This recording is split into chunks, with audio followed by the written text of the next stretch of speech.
ചെന്നൈ മലയാളികളുടെ ഉത്സവമായ മാർഗഴിക്ക് കൊടിയിറക്കം. മനോഹരമായ 3 രാപ്പകലുകൾ സമ്മാനിച്ച് ഇക്കുറി മാർഗഴി കടന്നുപോയി. പ്രഗത്ഭരായ കലാകാരന്മാർ മാർഗഴിയിൽ വേദിയിലെത്തി.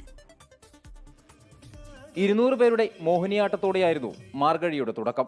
മുഖ്യാതിഥിയായി സത്യനന്ദിക്കാടെത്തി. പിന്നീട് അലോഷിയുടെ പാട്ടുകൾ. അതായിരുന്നു ഉദ്ഘാടന ദിനം.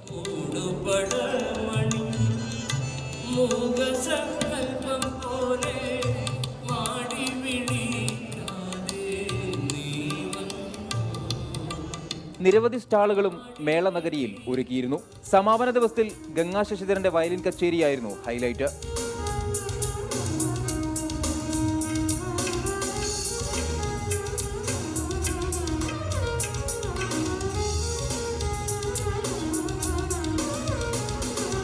മത്തായി സുനിലും സംഘവും അവതരിപ്പിച്ച നാടൻ പാട്ടോടെ മലയാളി മാർഗഴി മഹോത്സവം കൊട്ടിക്കലാശിച്ചു.